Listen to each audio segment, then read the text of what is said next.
of you want to do things right? To keep up with keeping your lives tight. Tight as in being right with the truth of true insight. Who of you want to do things right? Who of you want to truly succeed in attaining all in that which is your need? To be heard by the real answerer of all deeds, the true hero of all whom pleads. Who of you really want to bow down to the true King of Kings commanding the crown? To worship the one that ever rules alone, commanding everything of creation from the seat of its throne. Welcome to an A.H.A.D moment with Holy-Apostle Deen. You're in my classroom. Settle back. May Ahezaah's peace and blessing be within about your presence. May Ahezaah's peace and blessing be within about your presence. I got all my people here. Well, not all of them, but quite a few of them. And I got the host and the co-host of the show, and they right now hosting chairs, but they here. Brother Idris and Brother Fakir, and so is Holy Queen Mother. Let's get it going. We're going to talk about, someone said Ramadan. Ramadan is about to be upon us. It's about, when today? It starts today? Okay. Let me say this about Ramadan.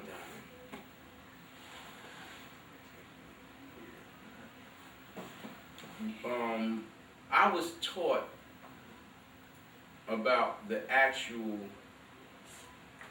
experience of Ramadan that Prophet Muhammad experienced. Ramadan represents the burning, and they say it's the hot month, the burning month.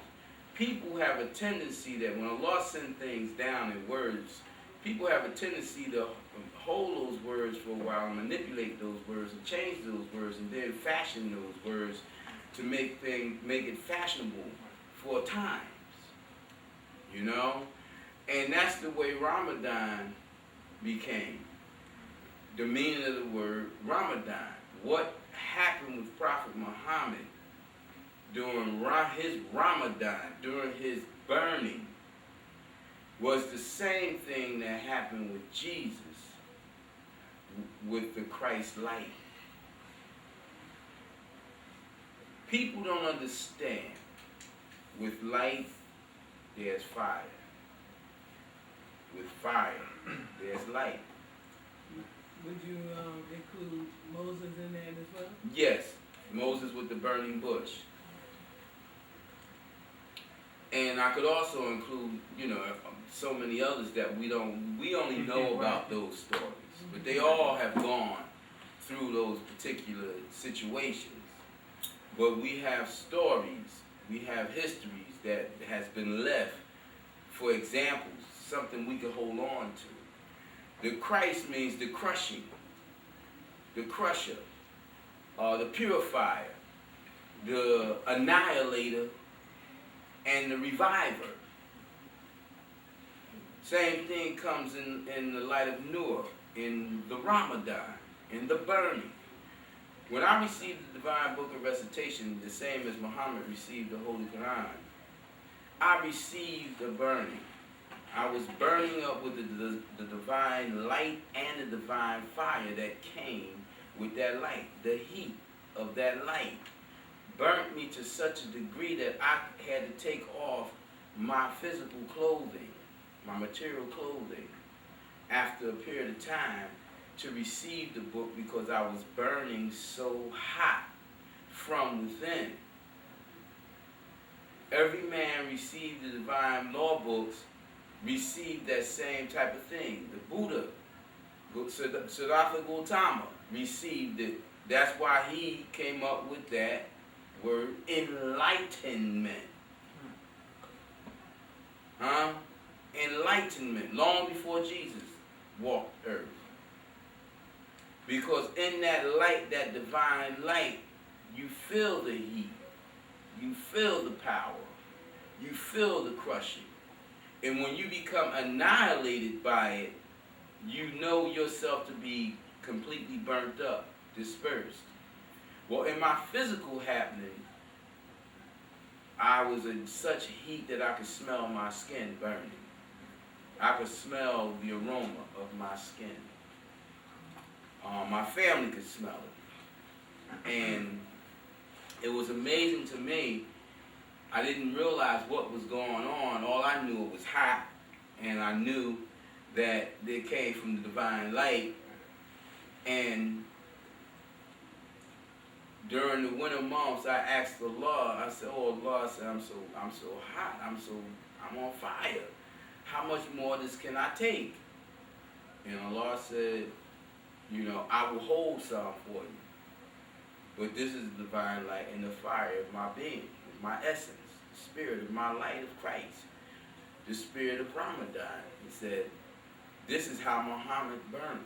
This is what the burning was for Muhammad. This was the fire."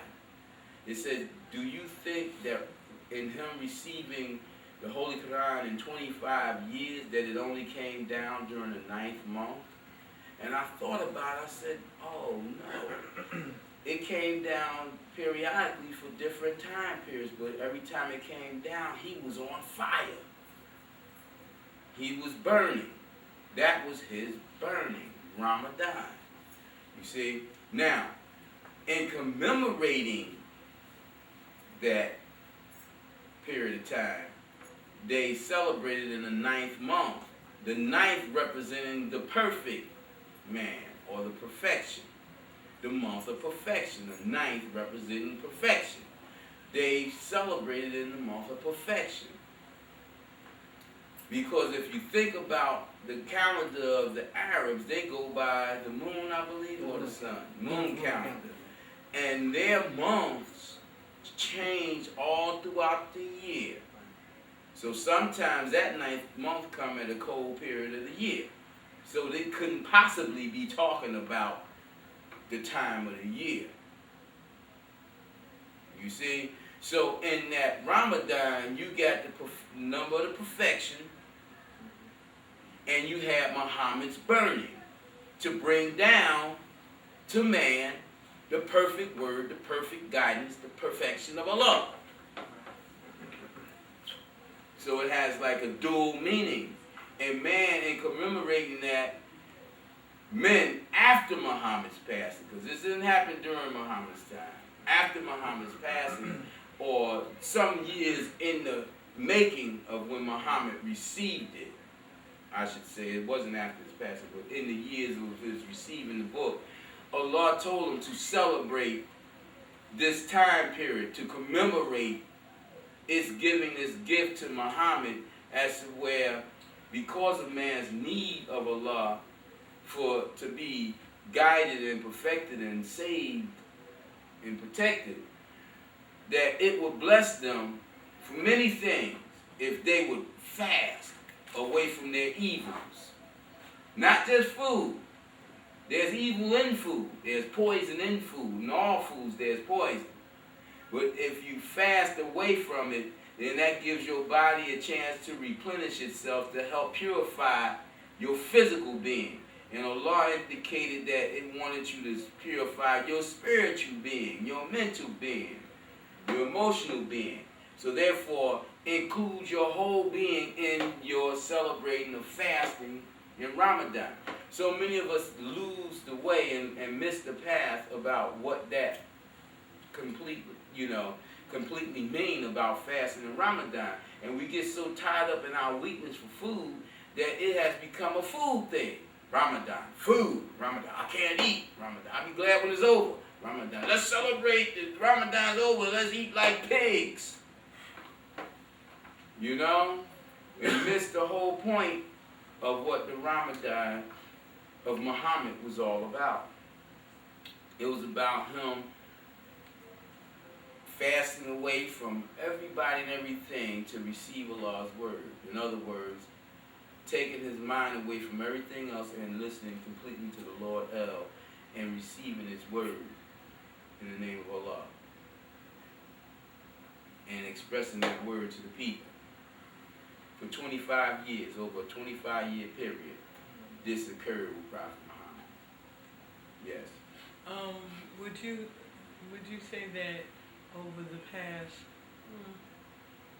let's say 30 years, not so much that the Muslims overall, but the African American Muslims have fell because of their rejection or their what I could say in regards to not upholding that which Elijah brought behind Prophet Muhammad to remind them about fasting and getting them into that mindset. Do you think that African American people that claim Islam have lost that because there's a lot of obesity in the African American Muslim community these days? Yeah, well, let's look at it this way. First of all, African American Muslims that in large part don't believe Elijah Muhammad was a messenger of Allah. They don't believe that. Especially being that he was sent to a specific people like Moses. Moses was sent to the Hebrews. Moses wasn't sent to the Egyptians. Moses was sent to the Egyptians to ask the Egyptians to let his people go free. Elijah was sent to us and to the Caucasians to ask the Caucasians of America to let his people go free. So Elijah was the kind of messenger in that regards that Moses was. Okay? And similar to Jesus. Jesus was sent as the Messiah to go find the lost sheep. But Jesus was determined to be like Moses and asking them people to free his people up in Jerusalem and to be right. And they put him on the cross. And then Jesus got up out of there. And John continued to do his work to try to educate his people because he knew they wasn't going to set him free like that. And they hated John because John did not bend for them. John served the way of Allah. And they finally found a way to behead John. You know, for the African American people, they were being prepared for this day and time when the divine book of recitation will be sent down, the book of the seven seals. They was being prepared for that, and they were told to wait for Allah to come with me. They were told that. They were reminded about what was in the book of Malachi and what was in the book of Revelation. Many of the people in Elijah Muhammad's following believed that. Many of the older people believed that. But man being forgetful, and man being fearful, and man being egoistical, and man being greedy, when I came to them, it wasn't good enough because they did not want to change from their ways.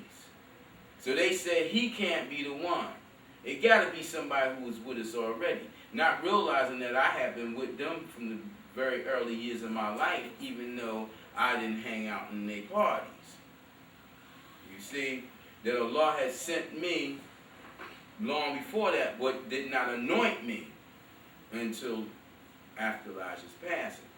So now, when I came to these people, by them listening to Elijah's son, and Farrakhan, and that guy called himself Allah, Solomon Allah, and other people who broke off in these factions trying to create their own situation, they came to an end of time. Then Allah started cursing them, and now they still struggling trying to find their way. And yes, you have a great deal of obesity going on in their communities because of a sign of their greed and a sign of their ignorance. Even though they got knowledge, don't take them away from ignorance. Even though they got information and are intelligent with information, don't take them away from being ignorant. So they have ignored the Lord El, and it has cursed a lot of them, and it has sent them very far astray as to where even in their appearance, many of them look like fools, look like clowns. And they dress themselves up in the sweetest clown makeup that they can find to look like they cool. But it's a clear sign of them losing the way. You know? People, you know how they say the Lord works in mysterious ways? Everybody hear that. Everybody don't believe that. But everybody hear that, and a lot of people claim they believe that. But when they see the ways that the Lord works, they denounce it. You feel me? Today, I don't get negative letters, negative emails, nasty looks on the street. I don't get all those things. But I still got enemies out there in the lurch because they can't help but be enemies. They're the devils. They're the devil's advocates. You know, they were created to be my enemies. They can't help but be enemies. But because of the, what word am I looking for? Preciseness of the truth that I speak, they can't say nothing. They grit their teeth, man, gnaw, and speak quietly to people to see who they could lead astray against me. So they work in that way. And you got a great deal of cowards who sit back and won't come and join me. They claim to be mighty men and soldiers, but they're cowards because they're still afraid of some other person. When they know that I'm speaking the truth, they won't come and say, brother, you know, Holy Apostle, I believe, what can we do? How can we help you? How can we establish a temple in the name of El, in the name of Allah, in the name of Ahezaah? How can we establish a situation where we could try to gather our people? You know, we know that we have not been able to to take down your words with our words. We haven't been able to take down your words with our imam's words, with our sheikh's words. We haven't been able to take down your words with hadith or any of the holy books. So what can we do? Because the Lord must be with you. You still stand, and you stand alone for the most part, so the Lord must be with you. You know, many of them have stood against me so hard, they are embarrassed. They are embarrassed to go to other younger or weaker brothers and say, hey man, I was wrong about this guy, man. Let's try to help. Let's try to, get some favor from Allah, for real. They sit back and they're waiting for the crowd to come so they could ease in. They want the crowd to come so they won't be seen. Then they can come and say, brother, I was with you all the time. But Allah knows every one of them. Every single one of them. They're not going to change what we are. They're not going to change the chastisement of Allah that's waiting for them. They're not going to change the curses that's coming down for them for ignorance. For ignorance. Huh? Warith Deen Muhammad then came and gone. What change did he make? What have he affected? The very people that he turned the hearts of the brothers and sisters back to, the Caucasians, they would not even honor him in death. There's a sign from Allah. They would not honor him in death. They dishonored him. They put up negative things about Caucasians, negative things about him, all through the email system. They practically laughed at him because nobody likes a rat.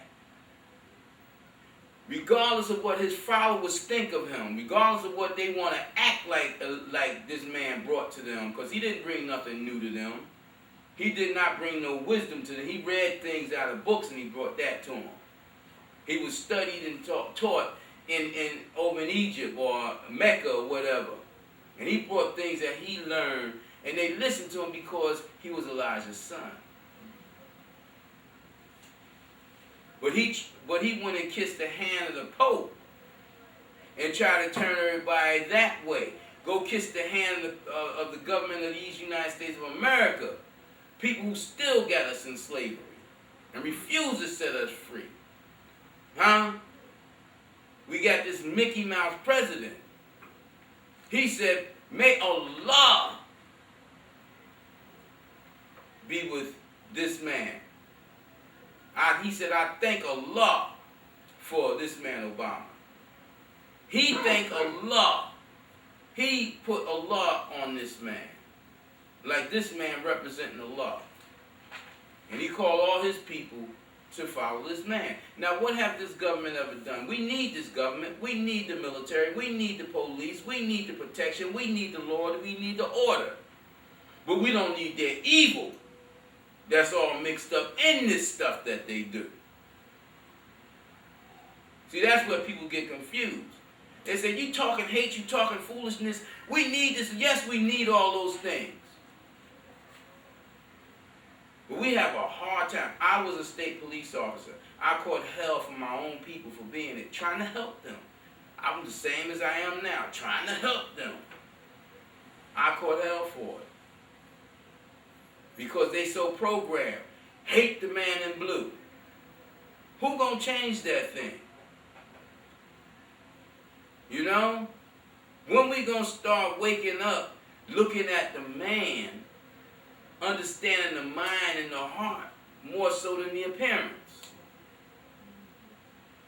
They know who's looking at Obama. Who heard Obama say, I come here to do nothing? I heard him. I come to change nothing. Only in America can somebody come into an establishment that's already established, a man of color come into an establishment that's already established and do nothing. He talked over his people here, but he talked to those other people.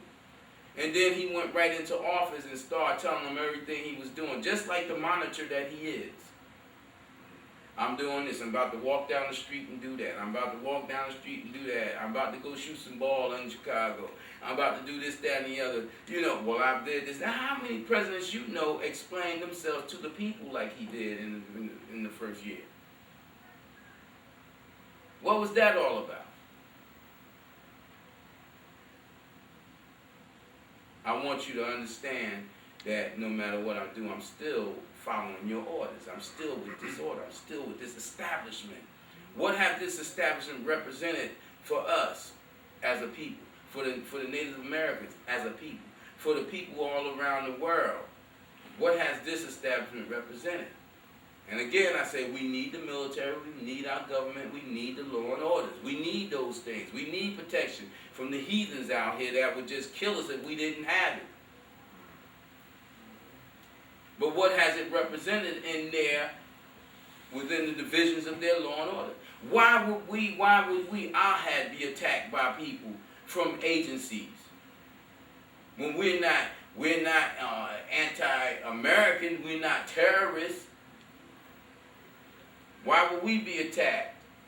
Why would they try to give us a message? Stop talking. Don't educate your people. You know, we all need Allah. We all need Amen. We all need El. We all need Ahezaah. Whatever you want to call it. We need it. And we need its guidance. And we need to abide by its laws and orders. And no matter how many laws and orders people make in the civil world or the uncivilized world, we're never going to be above its force. Its force is real, the reality.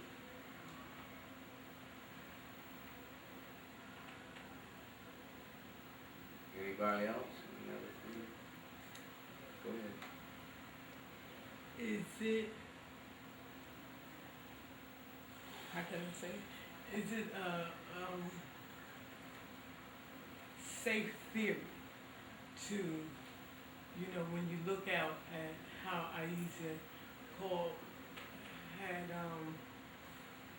gave his covenant to prophets of old up until now, Allah has not changed its covenant. You know, it changed who it had to uphold it, but the covenant has... It hasn't changed the laws right, of the covenant, but it laws has changed the orders. Right. Is it safe to view it in the sense where we know that, you know, sometimes I think people get kind of lost and think that man has altered religion, but when I say man, I'm looking at human as human beings, not so much the male species, but human beings associating both species with changing the order of things. And why I'm saying that is because a lot of people don't know anything about old, different things that happened with prophet of old and up to this time.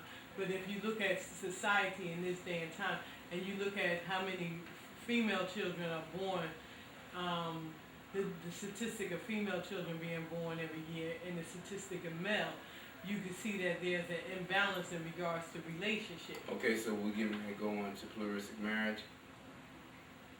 Yes, somewhat so. Okay, let's stop there. First of all, it don't matter that we sit in these nice, comfortable plastic chairs or ride in our nice, comfortable, fast cars where we can get across country in planes in a day or hours, which would have taken us months. It don't matter that things are speeded up in every way.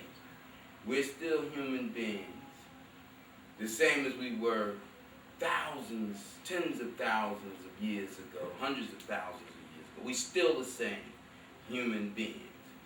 And we still got the same habits. We're still born the same way. We still die the same ways. You know, maybe not in the same orders. Like, I couldn't have gotten hit by a car 200 years ago because there were no cars. But I could have died in the same way by getting hit by something with the same force that broke my body up. You know, things have not changed in that way. What Allah meant for the prophets of old, it meant for us today. What it meant for the people of old, it means for us today. Now, in regards to this thing with pluralistic marriage, even back then, women did not want that to be. And if you think about it, think about the stories of the prophets of old and different things that has happened to them regarding women. Think about Samson and Delilah. You know, the history tells you that Delilah cut his hair off because Samson got involved with her amorously and gave up his secret to her. Huh? And once he gave up his secret, she did what she did because of the power of other men. So she still was a woman who was drawn to power, just like women are drawn to power today. People in suits who got authority and things of that nature. But when she seen how Samson fell, she loved him so much that being that woman, she came back and tried to help him out. You know? So, you know, women rejected pluralistic marriage. People try to make like they reject it now because it's the American way, but they've always rejected it, you know? And they're going to continue to reject it. But it's an order that Allah has placed. And Allah says, you know, don't curse what I tell you. Just do what I say do. Be obedient. And in that way, you know, obeying me and obeying my message, obeying my words, you'll be saved. And I have to go because I know my time is up. And with that, I'll say, may I use this piece of blessing. Who of you want to do things right? To keep up with keeping your lives tight. Tight as in being right with the truth of true insight. Who of you want to do things right? Who of you want to truly succeed?